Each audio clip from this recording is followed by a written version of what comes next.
नमस्कार दर्शक बंधु शुभ संध्या। आज मु आपण पाखु ओडिशा तथा देश विदेशर किछि बछा बछा गुरुत्वपूर्ण खबर नै कर आसी जे खबर गुडी को आपण माने जानिबा निहाती जरूरी। सेथिबे भिडियोटी को शेष जाय देखंतु। ता सहित आपण न्यूज को केउ जिल्लार देखुचंती हमकु तळे कमेंट माध्यम जणांतु। चैनल नुवा कर आस्थिले दया कर चैनल टी को एबे सब्सक्राइब कर दियंतु। पाखर आस्थुवा बेल आइकन को प्रेस कर रखंतु जहा फल रे भली गुरुत्वपूर्ण खबर आसिले आपण सर्वप्रथमे नोटिफिकेशन जरिए पाई परिबे। तेबे अब देरी न करि चलंतु खबर पर नजर पकेबा। आजिर प्रथम खबर आज वर्षर शेष सूर्य पराग जानतु कौन करिवे एवं कौन करिवे नहीं। तेबे आज वर्षर शेष सूर्य पराग वर्षर शेष सूर्य पराग सेप्टेम्बर 21 तथा आज राति रे ही हेबो। एही ग्रहण राति 11 रे आरंभ होई सेप्टेम्बर 22 भोर 3:23 रे शेष हेबो। सेप्टेम्बर आरंभ होइतिबा रक्त चंद्र ग्रहण परे आज सेप्टेम्बर 21 तारिख रे आउ एक सूर्य घटना घटिबा जाउछि। आज राति रे वर्षर द्वितीय एवं शेष सूर्य पराग हेबो। एहा व्यतीत एही ग्रहण सर्वप्रीति अमावास्या सहित मेल खाए। धार्मिक दृष्टिकोणରୁ सूर्य पराग बहुत अशुभ बोली विवेचना कर जायथाय, कारण एही समय शुभ कार्य निषेध।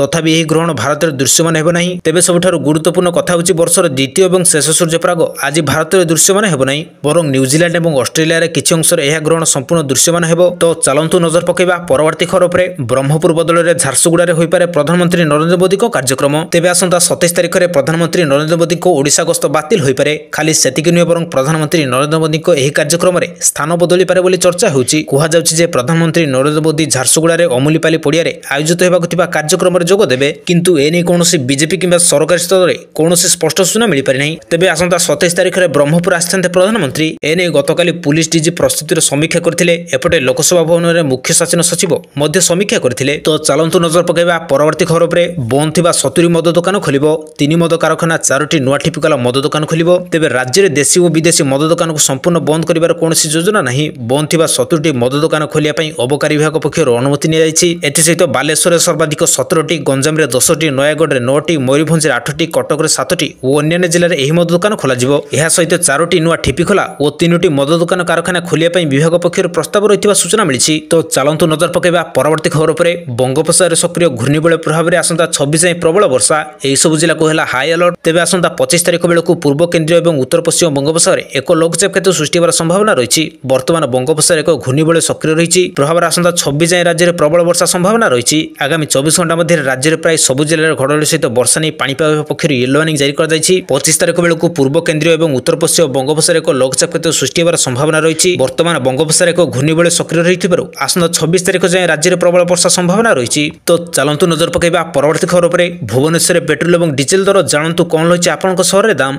तेबे प्रत्येक दिन सकाळ 6टारे पेट्रोल और डीजेल मूल्य रे दाम परिवर्तन कर जाय थाए। तेबे प्रमुख सहर गुड़िक पेट्रोल और डीजेल मूल्य रे परिवर्तन होईची। किछि सहर रे दाम अपरिवर्तित रही। प्रतिदिन तेलर नुआ दर निर्धारण कर जाय थाए। आउ सेही अनुसार देश तथा राज्य मानक तैल दर निर्धारण कर जाय थाए। आज भुवनेश्वर पेट्रोल दर 101 टंका 35 पैसा रही बेले डीजेल दाम लिटर पिछा 92 टंका 92 पैसा रही। दिल्ली रे पेट्रोल दर लिटर पिछा 94 टंका 77 पैसा और डीजेल दर 87 टंका 67 पैसा होईची। तो चलंतु नजर पकेबा परवर्ती खबर पर। पुणी मोदी को राहुल कहले दुर्बल प्रधानमंत्री। अमेरिका भिसा फी वृद्धि पर राहुल को टार्गेट। तेबे प्रधानमंत्री नरेंद्र मोदी को कांग्रेस नेता राहुल गांधी पुणी समालोचना करछंती। H1B भिसा फी को अमेरिकार $1 लाख बा 88 लाख टंका को वृद्धि करिया पर मोदी को जने दुर्बल प्रधानमंत्री बोली राहुल गांधी संबोधन करछंती। मोदी विदेश रे भारतीयों स्वार्थ रक्षा करिबारे विफल होइतिबा कहिसंती राहुल। पूर्वरु मध्य मोदी को दुर्बल प्रधानमंत्री बोली राहुल कहिथिले। पुणी भोट चोरी प्रसंग उठाइबाकू राहुल कहिसंती प्रमाण न थाई से किछि कहंती नहीं। भोटर तालिका रे अनियमितता नै निर्वाचन कमिशन बीजेपी और प्रधानमंत्री नरेंद्र मोदी को विरोध रे से आहुरी अधिक प्रमाण रखिसंती। तेबे प्रधानमंत्री नरेंद्र मोदी को कांग्रेस नेता राहुल गांधी पुणी समालोचना करछंती। तो चलंतु नजर पकेबा परवर्ती खबर पर। सुभद्रा योजनार तृतीय किस्ती बाद पड़िछंती 3,69,352 जन हिताधिकारी। एने आज विधानसभा विधायक गणेश्वर बेहरा प्रश्न लिखित उत्तर रखिछंती उपमुख्यमंत्री प्रभाती परिडा। द्वितीय किस्ती 1,83,755 जन बाद पड़िथिया बेले सुभद्रार प्रथम किस्ती 1,80,092 जन पाइछंती। द्वितीय किस्ती मोट 1,96,300 जन पाइछंती। मोट 1,09,87,894 जन आवेदन करथिले। सेपटे भुवनेश्वर निर्माण होइबो सुभद्रा शक्ति बाजार। आगामी दिन में प्रत्येक जिले में सुभद्रा शक्ति बाजार खोलिबो। एने विधानसभा आज लिखित उत्तर रखिछंती उपमुख्यमंत्री प्रभाती परिडा। उपमुख्यमंत्री प्रभाती परिडा कहिछंती कि स्वयं सहायक गोष्ठी द्वारा प्रस्तुत उत्पादक गुड़िक बजारीकरण हेबो। तो चलंतु नजर पकेबा परवर्ती खबर पर। बंद होइजिबो मागणा चाउल एवं गहम। सेप्टेम्बर 31 पूर्व सारी दियंतु एई सब काम। तेबे भारत में कोटी कोटी लोकों पाखे राशन कार्ड रही जहाँ माध्यम से मागण राशन और अन्य समस्त सुविधा पाती। तेबे वर्तमान समय राशन कार्ड धारक एक बड़ खबर सामना को आसी राशन कार्ड रे ई-केवाईसी करने को जरूरी हो जाए। पूर्व सरकार सूचना देते जे 1 वर्ष रु 5 वर्ष बयस पिला छाड़ी अन्य समस्त यूनिट पर ई-केवाईसी करने बाध्यतामूलक जदि 3 मास मध्य निर्धारित समय मध्य ई-केवाईसी कराए नहीं तेबे संपूर्ण परिवार को राशन कार्ड रु बाद दिया। तो चलतु नजर पकेबा परवर्ती खबर पर। राज्य में 14 जिला को सतर्क रहा परामर्श देला पाणीपाग विभाग। आगामी 3 घंटा पर्यंत 14 जिला को सतर्क रहा परामर्श जारी। तेबे वर्षा घड़घड़ी सहित झड़ तोफान पूर्वानुमान कर आज अनुगुल, केन्दुझर, गजपति, कंधमाल, सुंदरगढ़ और कोरापुट जिला को प्रबल वर्षार आशंका कर बाकी केतक जिला जेपरिक रायगड़ा, गंजाम, सोनपुर, बालेश्वर, मालकानगिरी, कलाहांडी, झारसुगुड़ा और बरगढ़ जिले में प्रबल वर्षा संभावना रही। यही सब जिले में गोटे किंबा 2टी स्थान आगामी 3 घंटा मध्य वर्षा और घड़घड़ी सहित झड़ तोफान होबार पूर्वानुमान कर आसंता 27 तारिख बेलू उत्तर पश्चिम बंगोपसागर एक अवपात रूप नेब एवं ओडिशा उपकूल दे स्थल भाग में प्रवेश करिवे पूर्वानुमान करछन्ती पाणीपाग विशेषज्ञ।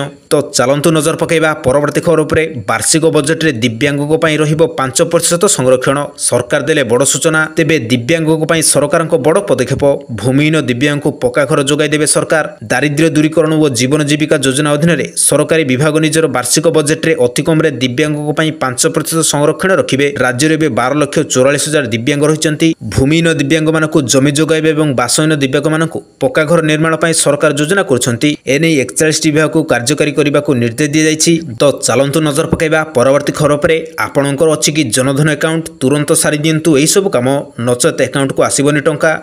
तेबे प्रधानमंत्री जनधन योजना 10 वर्ष पूर्ण करछि। भारतीय रिजर्व बैंक आरबीआई रो नियम अनुसार प्रतिवर्ष बैंक अकाउंट खोलिबा परे केवाईसी करबा बाध्यतामूलक रही। तेणु जदि आपणकर कोनोसी बैंक रे जनधन अकाउंट रही तेबे तुरंत आपण ई-केवाईसी करंतु। ई-केवाईसी रो शेष तारीख होछि सेप्टेम्बर 30 तारीख।